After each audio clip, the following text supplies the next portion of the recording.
자, 오늘 절망의 문은 닫고 소망의 문을 열라, 이런 제목으로 말씀을 증거하겠습니다. 제가 1994년 5월에 처음으로 담임 목회를 시작을 했습니다. 그러니까 금년이 약 20년이 되어가는 시점입니다. 한번 돌아봤습니다. 목회하는 것이 다 좋지만은 않았습니다. 참 좋아했는데 실질적으로 다 좋은 것은 아니었습니다. 또 이렇게 20년이 다가오니까 더 잘할 걸, 그런 아쉬움이 또 많이 있습니다. 정말 돌이켜보면 아버지가 장로라거나 목사였으면 더 좋았을 텐데, 참 백도 없이 혼자 예수 믿기 시작해서 지금까지 왔는데, 그런 마음속에 때로는 원망도 많이 있었습니다. 그런데 여러분, 하늘교회를 시작하면서 제가 바른 길을 가게 되었고, 또한 새로운 소망을 갖게 되었다라는 것입니다. 그래서 오늘 설교 제목이 어떻게 보면 절망의 문을 닫고 소망의 문을 열라, 이게 저의 삶의 이야기가 될 수도 있고 목회 이야기가 될 수 있는 그런 간증입니다. 저는 정말 오늘 말씀처럼 그렇게 외치면서 살고 싶고 목회하고 싶다, 그런 생각이 들었습니다. 그래서 오늘 이 절망의 문은 닫고 소망의 문을 열라, 이런 제목으로 함께 말씀을 증거하겠습니다. 고린도후서 1장의 배경은 이렇습니다. 극심한 고난 중에 있습니다. 그런데 특이한 것은 그런 고난 중에서도 소망 가운데 있음을 말하고 있습니다. 그래서 여러분 7절 보십시오. 너희를 위한 우리의 소망이 견고함은, 이 극심한 고난 가운데 소망이 견고하다는 것입니다. 여러분, 옆에 사람 한번 보시면, 또 주변 사람 보시면 소망을 품고 있는 사람들의 특징이 있습니다. 저 사람이 소망이 있는지 없는지를 알 수 있습니다. 여러분, 소망을 품고 있는 사람의 특징 중에 하나는요, 얼굴이 다릅니다. 얼굴이 밝고요, 자신감이 있습니다. 또요, 말투가 다릅니다. 말투가 yes, no, 단호합니다. 그리고요, 느낌이 다릅니다. 생기가 있습니다. 그리고요, 영향력이 다릅니다. 본인만 희망을 갖고 있는 것이 아니라 주변에 있는 사람들로 하여금 소망을 품게 하는 그런 영향력이 있단 말입니다. 그래서 여러분, 한마디로 드리고 싶은 말씀이 소망 자체가 힘이 된다라는 것입니다. 소망 자체가 힘이 된다는 것입니다. 먼저 사례를 들어봅니다. 어느 불면증에 시달리는 환자가 있었어요. 잠을 이루지 못해서 너무나 힘들어서 그 환자가 병원을 찾아갔습니다. 친절한 병원 의사를 만나요. 그래, 의사 선생님이 약을 주었어요. 주면서 약을 먹는 시간 19, 30분 후에 먹으라면서 이런 것들 자세히 시간과 또 방법을 철저하게 설명해 주었습니다. 시키는 대로 그대로 이 환자가 했더니 불면증 환자가 며칠 이후부터는 잠을 잘 자게 되었습니다. 한편으로는 신기하고 한편으로는 고마워서 선생님을 찾아가 감사하다고 말을 했더니 선생님이 뜻밖의 이야기를 하는 거죠. 죄송하지만 지금 테스트 기간이라서 실험해보려고 사실은 선생님께, 환자에게 제가 드리는 것은 약이 아니라 밀가루 덩어리였다고. 약이 아니라 밀가루 덩어리였다고 그렇게 이야기를 했습니다. 죄송하지만 실험 중이었다고 분명히 이야기한 거죠. 그런데요, 병은 나았습니다. 밀가루를 먹었는데 나았습니다. 여러분, 이걸 뭐라고 하는지 아십니까? 제가 써놨어요. 이걸 플라시보 효과라고 합니다. 플라시보 효과. 이 플라시보 효과가 뭡니까? 믿으면 믿는 대로 된다. 이게 플라시보 효과입니다. 그 다음에 여러분, 또 하나 예를 들어봅니다. 고등학교 전체 대상으로 이 IQ 검사를 했대요. 지능 검사를 했습니다. 근데요, 무작위로 한 반을 골라놓고는요, 학생들이나 무작위로 뽑힌 그 학생들에게 이 반이 가장 좋은, 머리가 좋은 학생들만 모아놓은 반이라고 그렇게 얘기했답니다. 물론 선생님에게도 그 반이 가장 똑똑한 반이라고 말해 주었습니다. 하지만 정말로 한 학기를 지나고 나서 보니까 그 반이 가장 높은 점수를 받았다는 것입니다. 그러나 학생과 선생님은요, 가장 높은 점수를 받는데도요, 당연한 결과를 여겼습니다. 학기 중에 어려운 가운데서도 선생님은 낙심하지 않고 학생들에게 신뢰를 가지고 가르쳤다는 겁니다. 또한 학생들은요, 어려움 속에서도 머리 좋은 우리들도 이렇게 힘든데 머리 나쁜 애들은 얼마나 힘들겠느냐, 그러면서 참아지더라는 거죠. 그래서 열심히 공부했습니다. 그랬더니요, 정말 가장 좋은 머리를 가진 아이들이 아니었는데도 가장 좋은 성적이 나왔다는 겁니다. 이걸 뭐라 그런지 아십니까? 이걸요, 피그말리온 효과라고 합니다. 뭡니까? 기대하면 기대한 대로 된다. 여러분, 제가 플라시보 효과와 피그말리온 효과를 이야기했습니다. 여러분, 요 두 사례의 공통적인 의미가 뭔지 아십니까? 소망에는 힘이 있다는 겁니다. 믿음이나 기대나 같은 소망을 의미하지요. 소망에는 힘이 있다는 것을 보여줍니다. 여러분, 우리의 마음은요, 밭입니다. 밭. 항상 마음은 밭이라고 생각하십시오. 그러기에 우리의 마음의 밭에 이 소망의 씨앗을 뿌리면 소망의 열매, 생명을 얻을 수 있습니다.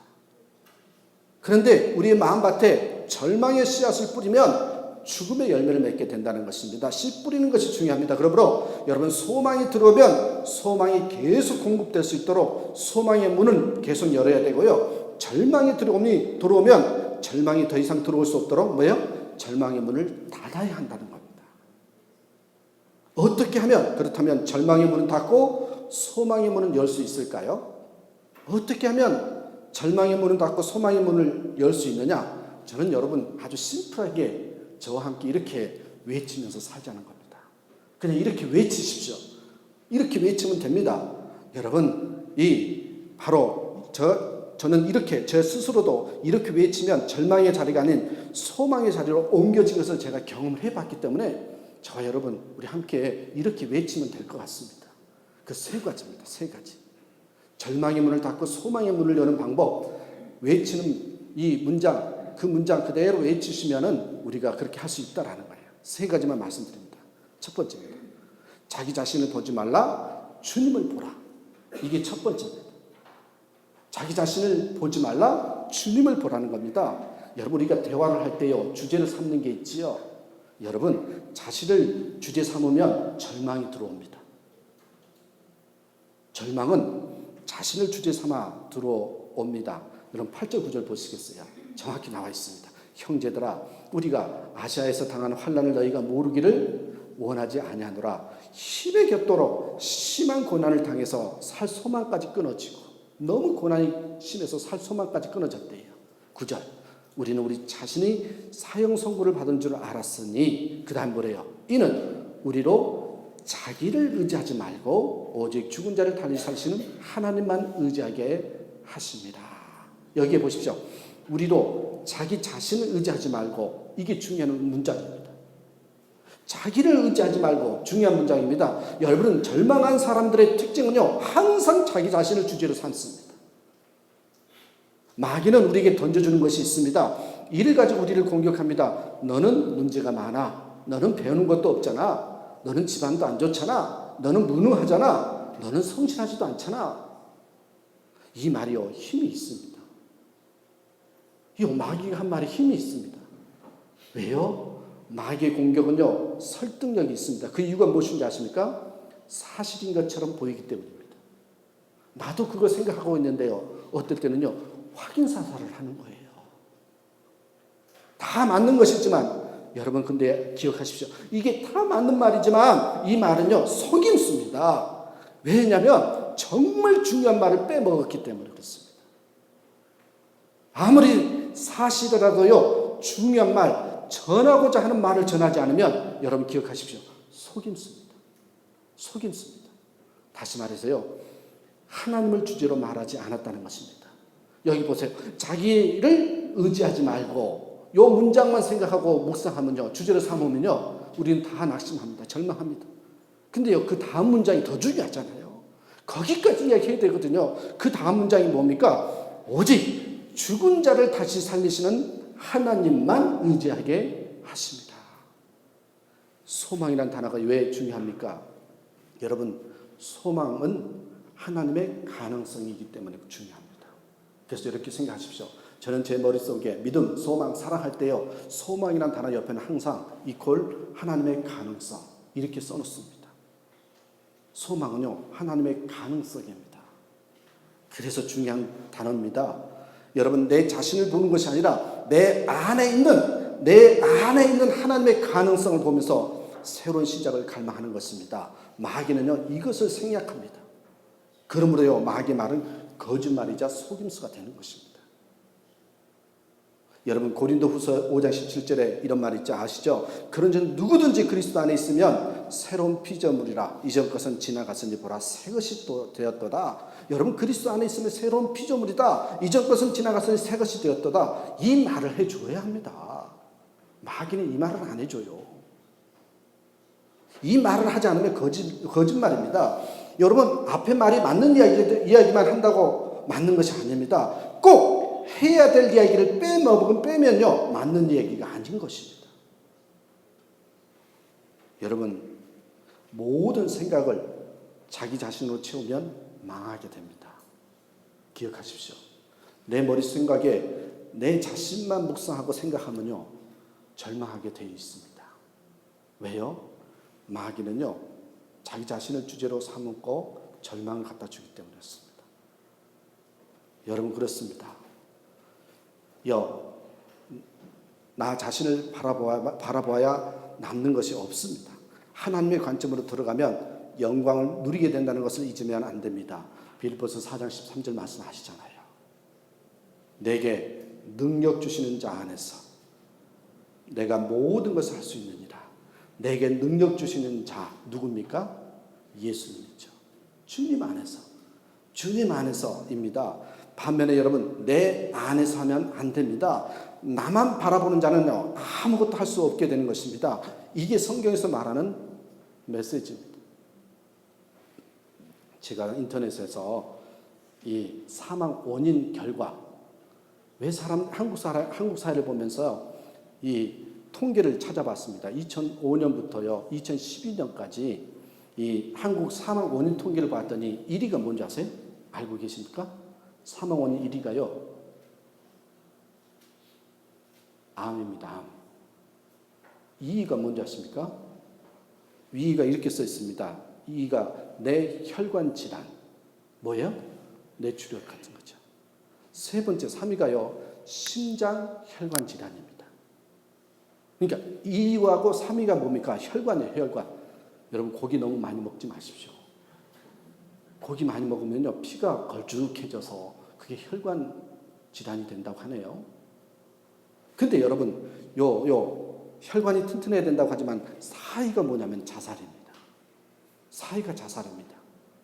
자살이요, 교통사고보다 높은 수치를 보여주고 있습니다. 그런데요, 이제 몇 년 후면 아마 14년, 15년 통계를 보면 2위가 자살이 될 확률이 높답니다.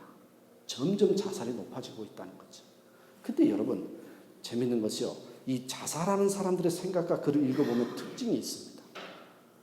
저 사람이 자살할 확률이 높은 그 사람의 글을 읽어보면 알 수 있답니다. 그것이 뭔지 아십니까? 모든 것이요, 나 중심적입니다. 자살하는 사람의 특징이요, 모든 것 다 나만 묵상하고 있는 겁니다. 모든 사람이 나를 싫어한다고 생각합니다. 나는 가치가 없다고 생각합니다. 보십시오. 이들의 특징은요, 자신을 묵상하기 때문에 죽음으로 가게 된다는 것입니다. 여러분, 자기 묵상이 아닌 하나님을 묵상해야지만 절망에서 벗어날 수 있습니다. 주제를 바꿔야 됩니다. 여러분, 어떤 목사님의 딸 이야기인데요, 6살 된 딸이 있었습니다. 근데 이 딸이 친구들과 공놀이를 하고 놀고 있는데 다른 남자애들이 놀립니다. 두 가지를 놀려요. 하나는, 야, 너는 왜 그렇게 운동을 못하니? 그렇게 놀립니다. 그리고 또 하나 뭔지 아십니까? 남자애들이 이 여자아이에게, 6살 된 딸에게, 아이에게 놀리는 거예요. 야, 너는 왜 그렇게 턱이 기니? 그러는 거예요. 주거턱이었나 봐요. 턱이 좀 길었나 봐요. 너는 왜 이렇게 턱이 기니? 그런데요, 이 먼저 것은 괜찮습니다. 운동을 못 할 수도 있잖아요. 그렇죠? 그런데 이 두 번째 놀림에 이 딸아이가 충격을 받았습니다. 왜요? 사실이기 때문에. 사실인 걸 알기 때문에 충격을 받았던 겁니다. 그런데요, 목사님이 딸에게 뭐라고 그런지 아십니까? 그래, 이제 상처받고 아빠한테 와서 잃는 거죠. 그러니까 이 딸에게 목사인 아빠가 딸에게 뭐라 그러냐면, 그래, 내가 봐도 네 턱은 좀 길다. 그렇게 이야기하는 거예요. 세상에 믿을 놈 하나도 없다 그러지만 뭐예요? 사실을 직면하게 만든 겁니다. 사실 인정하게 만든 거죠. 그래, 내가 봐도 네 턱은 좀 길다. 그런데 다음에 이렇게 말을 합니다. 근데 그 턱은 하나님이 주신 것이다. 그 이유는 뭔지 아냐? 아빠 턱을 봐라. 별로 길지도 않다. 엄마 턱은 길 조짐이 보이지만 그래도 너만큼 길지가 않다. 그러니까 이 턱은, 네 턱은 하나님이 주신 거라는 거죠. 그러면서 이 아빠가, 목사가요, 이 다음과 같이 세 가지를 예언을 했습니다. 여러분 아시죠? 예언은요, 미래를 맞추는 게 예언 아닙니다. 성경의 예언은요, 위로이자 격려의 메시지가 예언입니다. 이렇게 예언을 했어요. 뭐라고 하는지 아십니까? 첫째, 분명히 세 가지 중에 하나는 이루어질 것이라 그러면서요, 딸에게 예언해 줬는데, 첫째, 너는 아직 어리니까 우리 온 가족이 함께 기도하면 하나님이 기도 응답해 주셔서 너의 턱을 지금 잘하고 있는 중이라서 아마 줄어들게 해줄 것이다. 그게 첫 번째 예언이었어요. 두 번째 예언이 뭔지 아십니까? 그게 아니면 하나님이 이 아빠인 나에게 돈을 많이 주어서 턱을 고칠 수 있게 해줄 거야. 요즘 그거 무지하게 잘 발달됐단다. 이게 두 번째였어요. 세 번째 예언이 뭔지 아십니까? 이렇게 이야기했습니다. 그것도 아니면 너는 그 턱 때문에 잘 될 거야. 그렇게 이야기해 줬습니다. 여러분, 그랬더니요, 딸의 얼굴이 환해졌다는 것입니다. 어떤 것이든 잘 되는 것이기 때문입니다. 여러분, 무엇을 말하고 있습니까? 비유로 말씀을 드렸는데요, 내 턱 하면요, 절망에 빠지고요, 하나님 턱, 하나님이 주신 턱이라고 생각하면요, 소망이 생긴다는 것입니다. 주제가 보십시오. 나에서 하나님으로 바뀌면 소망이 생깁니다. 여러분, 우리 인생도 그렇습니다. 내 인생이 내 것이라고 생각하며 살면요, 별 볼 일 없습니다. 아니면 여러분, 우리 인생이 하나님이 주신 인생이라고 생각하면요, 해석이 달라집니다. 어린 딸은 보십시오. 나에게 집중하고 있었습니다. 하지만 목사인 아빠는요, 하나님으로 주거를 바꿨습니다. 그랬더니 소망이 생기게 됐다는 이야기였습니다. 그렇습니다. 여러분, 내 인생에 집중하는 것이 아니라 하나님이 주신 인생에 집중하면 인생의 해석이 달라진다는 걸 우리는 잊으면 안 됩니다. 그러기 여러분 부탁을 드리겠습니다. 절망이 아닌 소망으로 살려면요, 우리요, 자기 자신을 너무 묵상하지 마십시오. 주님을 바라보고 주님을 묵상하는 저와 여러분 되시길 간절히 축원합니다. 두 번째가 있어요. 두 번째 보십시오. 죄를 묵상하지 마라, 십자가를 묵상하라.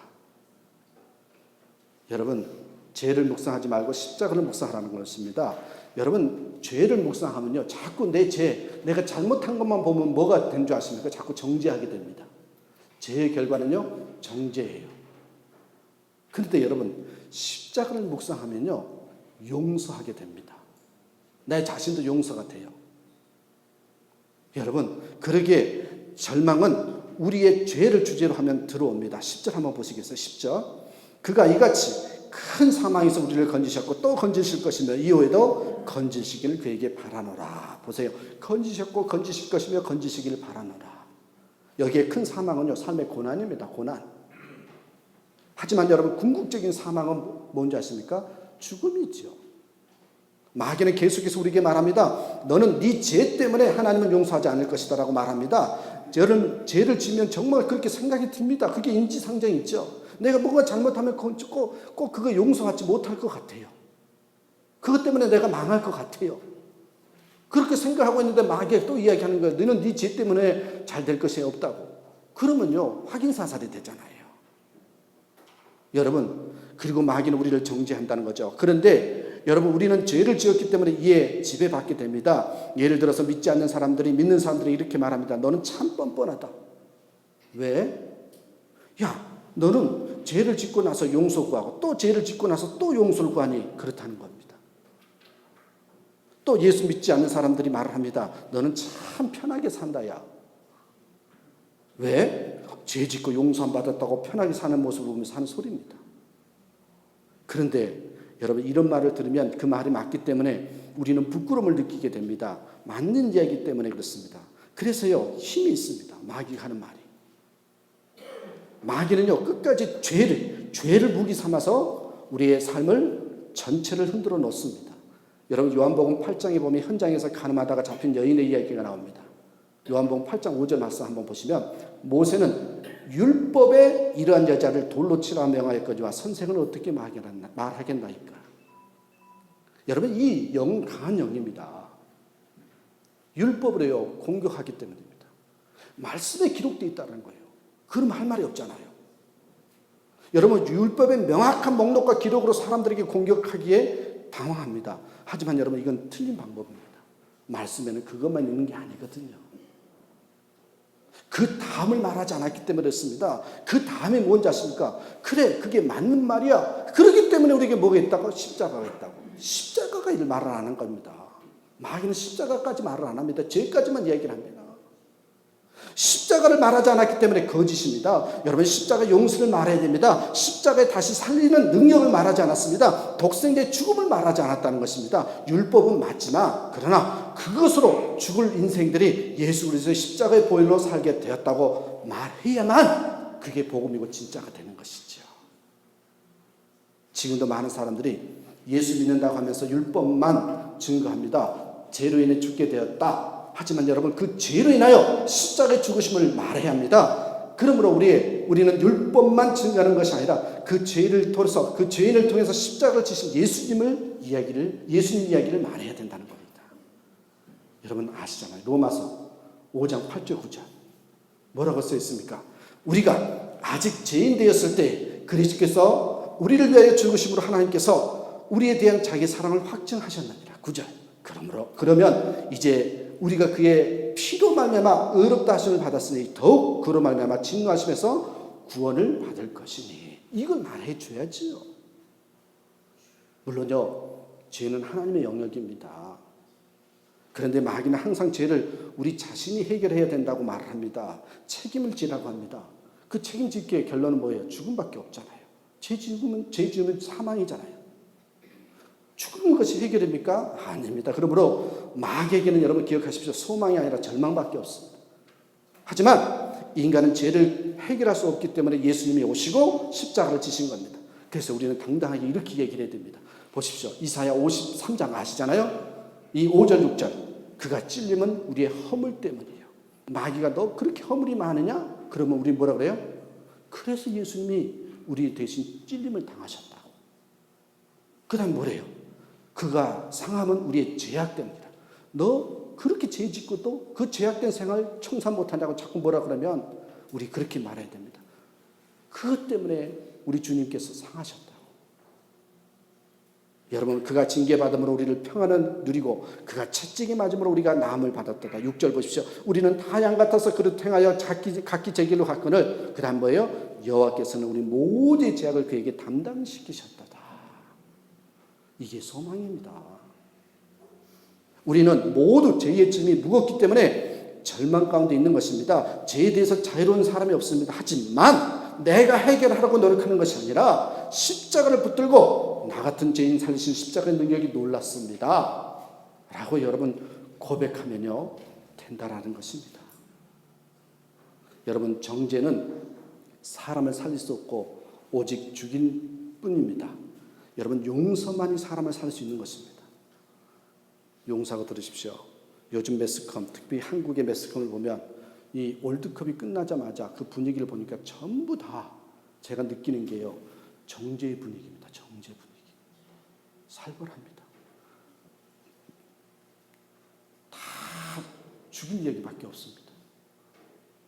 감독부터 해서요. 박주영도요. 총 맞아야 될 것 같고요. 십자가 있으면 십자가 달려야 될 것 같고요. 정성용 꼴만 모아갔다고 피해 다녀야 되고요. 제가 보니까 딱 살만한 사람은 한 사람밖에 없더만요. 이영표. 그라운드에서 뛰지도 않았으면서요. 칭찬만 받고 있어요. 너무 살벌하게 정죄의 문화입니다. 정죄 사회. 여러분, 이 죄의 쓰나미가 몰려오는 것처럼 느껴졌습니다. 축구뿐만 아니라 각 분야마다 다 그렇습니다. 세월호 이후에 그런 것 같습니다. 여러분, 축구하다 보면 이길 수도 있고 질 수도 있습니다. 그런데 완전 정죄 분위기라는 것입니다. 이게요, 한국 기독교에서도 마찬가지입니다. 여러분, 부패한 목사도, 가짜 목사도, 요 타락한 목사도, 사탄에 넘어갈 목사도 있겠지요. 근데 그게 마치 전부이냐? 기독교를 싸그리 그냥 정죄해버리는 분위기. 더 가슴 아픈 게 뭔지 아십니까? 기독교인이 기독교를 정죄하고 있습니다. 인간은 잘못할 수 있습니다. 여러분, 분명히 정죄의 물결이 지나치면 견딜 수 없는 사회, 죽은 사회가 돼버립니다. 우리는 그렇게 이야기하면 안 됩니다. 그러면 절망이 올 수밖에 없습니다. 우리가 십자가 용서의 메시지가 우리가 붙들면요, 그 사회가 우리의 심령이 회복될 수 있다는 것을 여러분 기억하셔야 됩니다. 요한복음 8장에 7절부터 11장에 여러분 현장에서 가늠하다가 걸린 여자에 대한 예수님의 율법주의자들에게 뭐라면 그들이 묻기를 마지 아니하는지라 이에 일어나 너희 중에 죄 없는 자가 먼저 돌로 치라고 하지요. 그렇게 말한 다음에 가늠하다 걸린 여자와 둘만 남았을 때 10절에 보니까 예수께서 일어나사 여자 외에 아무것도 없는 것을 보시고 이르시되 여자야 너를 고발하던 그들이 어디 있느냐 너를 정죄한 자가 없느냐 11절에 대답하되 주여 없나이다. 예수께서 이르시되 나도 너를 정죄하지 아니하노니 가서 다시는 죄를 범하지 말라 하시니라. 그렇게 말씀했습니다. 여러분, 용서를 받자 이 여자는 희망이 생겼다는 것입니다. 그러므로 우리는 십자가를 통해서만 소망이 생기고 희망의 길이 열린다는 것을 잊으시면 안 됩니다. 그래서 부탁을 드립니다. 절망의 문을 닫고 소망의 문을 열기 위해서 이렇게 외십시오. 죄를 묵상하지 않고 십자가만 묵상하는 그런 저와 여러분 되시길 간절히 축원합니다. 마지막 하나만 더 보겠습니다. 현실이 아니다. 크신 하나님이다. 이렇게 외치십시오. 현실이 아니다. 크신 하나님이 중요하다고 외치십시오. 현실이 아니다. 크신 하나님이다. 여러분, 제가 분명히 말씀드릴게요. 현실을 주제 삼으면요, 절망하게 되어 있습니다. 그런데 여러분, 크신 하나님을 붙드시면요, 소망이 생깁니다. 절망은 현실을 주제 삼고 들어온다는 것입니다. 11절 한번 보십시오. 너희도 우리를 위하여 간구함으로 도우라. 이는 우리가 많은 사람의 기도로 얻은 은사로 말미암아 많은 사람이 우리를 위하여 감사하게 하려 함이라. 세상은 이렇게 외칩니다. 세상은요, 현실의 위험을 말합니다. 뭐라 그래요? 너 오늘날 현실이 얼마나 무서운지 아느냐? 세상이 얼마나 큰지 아느냐? 이 권력의 위력, 돈의 위력을 강조하는 것이 세상입니다. 너 조직의 힘이 얼마나 무서운지 아느냐? 세상은 힘든 것이야. 돈의 위력은 대단해. 세상은 여러분 이미 돈의 위력에 주눅이 들어 있습니다. 그래서요, 돈 이야기를 하면 절망에 빠집니다. 그때 우리가 붙들어야 할 것이 있습니다. 그것은 이 세상보다 더 큰 하나님을 붙들어야 합니다. 세상이 크면 클수록 그보다 더 큰 하나님의 능력을 붙들면 승리하게 되어 있습니다. 여러분, J.B. 필립스라는 목사님이 있어요. 한번 제가 써놨는데 이분은 2차 세계대전 이후에 영국 빈민가에서 고아사역을 하신 분입니다. 그런데요, 이분이 고아사역을 해서 유명한 게 아니라요, 이 책 하나 때문에 유명해졌습니다. 물론 그 고아원의 인물들이 나중에 큰 인물이 되었다는 것도 됐습니다만은 이 책 제목이 뭐냐면 내 하나님은 너무 작다. 이 책 제목입니다. 한국말로 번역된 게. 너의 하나님은 너무 작다. 이렇게 번역이 되었습니다.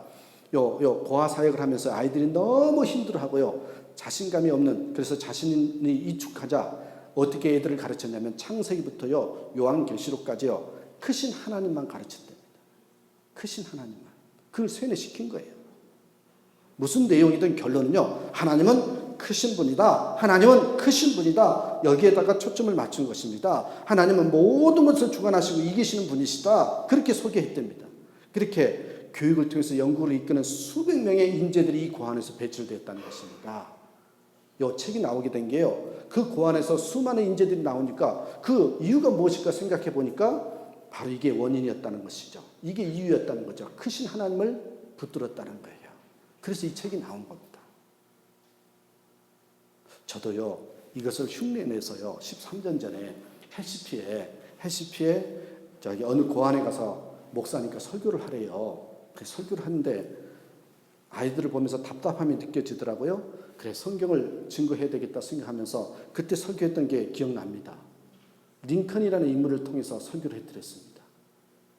링컨은 아버지가 무식한 나무꾼이었고 어머니는 굉장히 복잡한 사람이었다고. 아주 가정이 좋지는 않았다고.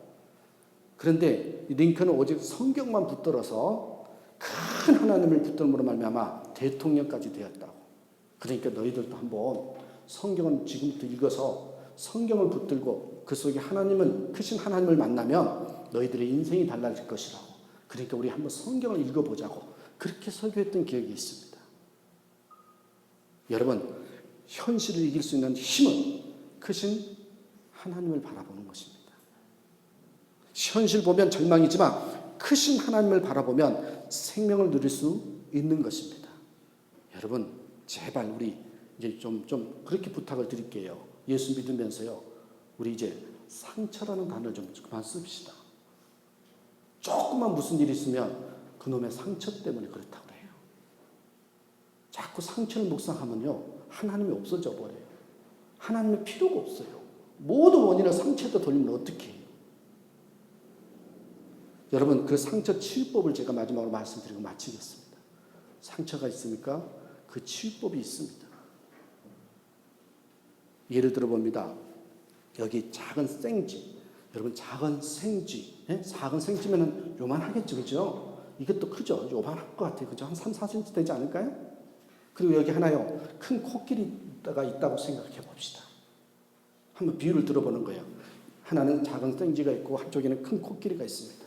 근데 여러분, 이 작은 생쥐에게 1cm 정도의 큰 상처가 있습니다. 그럼 이 생쥐는 죽을까요, 살까요? 죽겠죠. 3cm밖에 안 되는 생쥐에게 1cm 상처는요, 너무나도 크기 때문에 죽을 겁니다. 근데요, 여러분, 이 코끼리한테 1cm의 상처가 났습니다. 죽을까요, 살까요? 그냥 따끔할 겁니다. 누가 뭐 찔렀나 그럴 거예요. 누가 물었나 이럴 정도일 겁니다. 보세요. 똑같이 1cm의 상처입니다. 그런데 작은 생쥐는 작기 때문에, 코끼리는 크기 때문에 상처의 반응이 다르다는 거죠. 무슨 말일까요? 생쥐로 사지 마시고요, 코끼리로 사시면 됩니다. 그러면요, 어떤 상처라도 여러분 흔들지 않다는 것입니다. 그래서 여러분 크셔야 됩니다. 믿음도 크게 가지셔야 되고요. 믿음을 크게 갖는 방법은 뭔지 아십니까? 크신 하나님을 만나셔야 됩니다. 크신 하나님을 여러분 믿으셔야 된다는 겁니다. 크신 하나님을 묵상하시면 된다는 겁니다. 여러분, 현실을 너무 보지 마시고 크신 하나님을 바라보시라는 겁니다. 그러면 상처도 치유되고요, 절망이 아닌 소망 가운데 있을 수 있다는 것입니다. 여러분, 부탁을 드립니다. 이 1cm의 상처에 절망하지 마십시오. 코끼리처럼 꺼져서 크신 하나님을 붙드시면 됩니다. 자, 오늘 설교를 여기까지 하겠습니다. 이 물질적인 대해서 요 이후에 후속타로는요, 오늘 오후 예배 때 설교를 할 겁니다. 이어서 할 텐데, 여러분 이제 말씀을 정리하겠습니다. 절망의 문의 주제가 뭡니까? 절망에 이르는 주제 뭐예요? 첫 번째, 자기 자신입니다. 두 번째 뭡니까? 죄입니다. 세 번째는 현실입니다. 요거 묵상하시면요, 누구든지 절망합니다. 이 문은 닫으시고요, 소망의 문을 열어야 됩니다. 소망의 문은 뭡니까? 우리의 모든 것을 대신 짊어지신 여러분, 주님 바라보시자는 거예요. 그리고요, 제 묵상하지 말고요, 뭐예요? 십자가입니다. 용서의 십자가. 세 번째는 무엇입니까? 크신 하나님입니다. 절망의 문은 닫고 소망의 문을 열고 살아가는 저와 여러분 되시길 간절히 축원합니다. 하나님 감사합니다.